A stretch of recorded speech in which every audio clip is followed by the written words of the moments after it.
Hey guys, welcome back to our YouTube channel. In this video, I'm going to be showing you how to build a 50-foot long cedar fence along the back side of a property. Please stay tuned and continue watching until the end so you won't miss out on any details of how you can do this.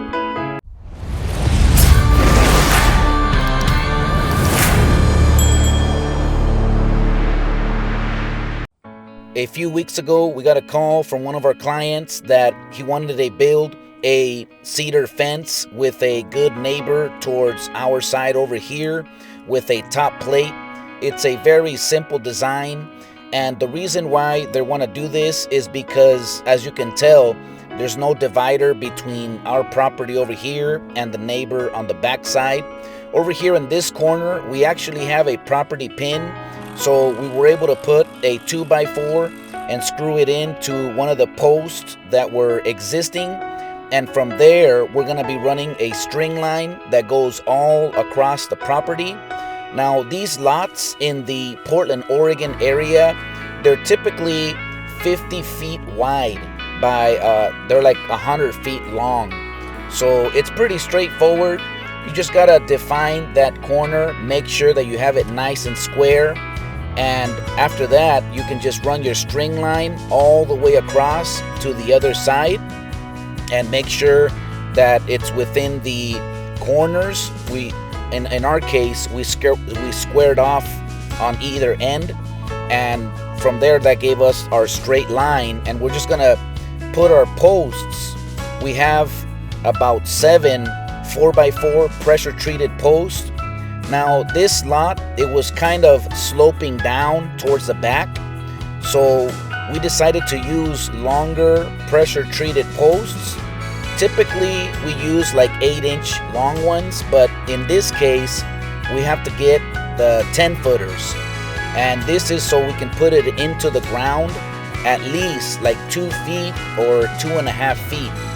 Now right here we almost dug all the holes.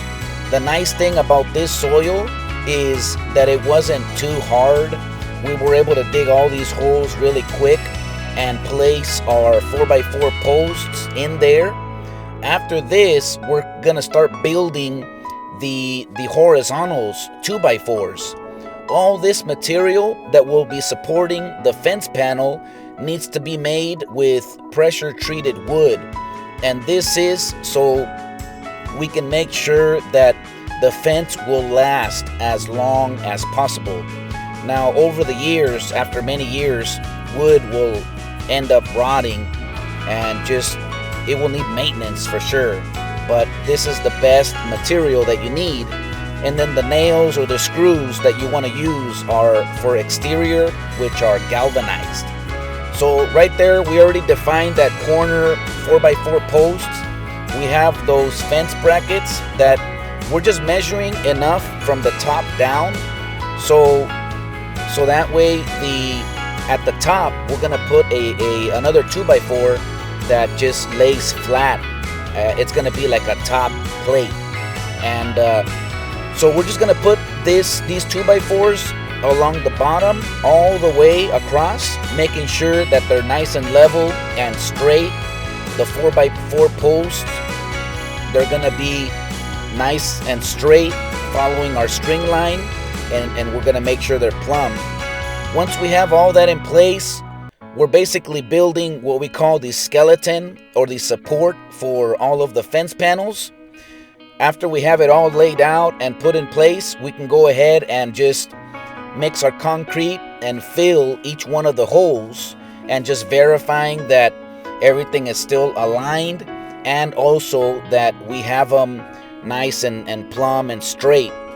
Then at the very end, we're gonna cut off the excess, the 4x4 that goes beyond the top plate. We're just gonna cut that off with a sawzall, and that's gonna finish up our design. But right here, we pretty much already have our fence nice and aligned on the backside property line. We have our pressure treated 2x4s at the top, and also the pressure treated 2x4s in the bottom. This is where we're cutting off the excess material on the post, and that's going to be give us what we need so we can put that top plate there. We have a little 4-foot return on this other side of the property. The neighbor's fence, as you can tell, they're actually like in their property about almost a foot. So in the future, if they want to do any repairs or redo their fence, they're going to have to align it up with this one, because this fence is already correct, following the surveyor lines and the plan that the homeowner gave us. So once we have all the skeleton and the support built, we're going ahead and putting on that top plate.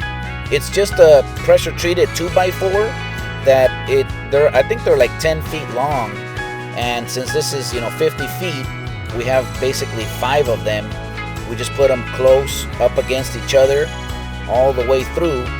Then on the face over here, we're gonna mount all of the fence panels. They're just gonna be directly underneath that top plate.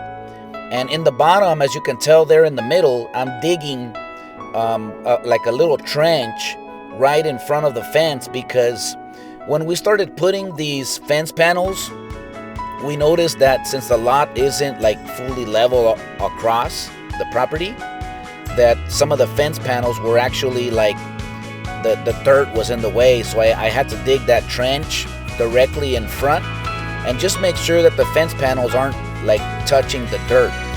You want to make sure that there's a little bit of clearance, like a couple of inches at the bottom. On the right side over there, you can see a pretty huge gap underneath the fence, but there's a bunch of concrete pieces that are laying there along the property. We're gonna fill that hole, that gap down there with those concrete pieces. The rest, thankfully, it came out perfectly.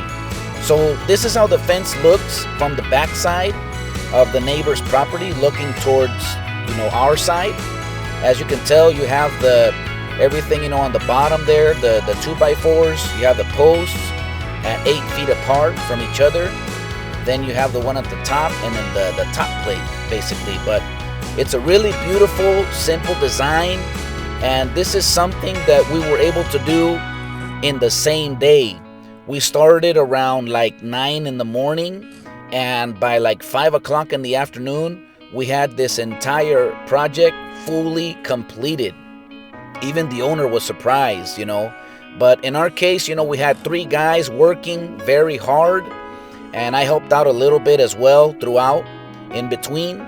And this is how we were able to complete this entire project within the same day. So that's pretty much it of how you can build a 50-foot long cedar wood fence along the back side of the property. We hope you like this video. Please consider subscribing to our YouTube channel and activate the notification bell so you won't miss out on any videos. May God bless you, and I'll see you on the next project.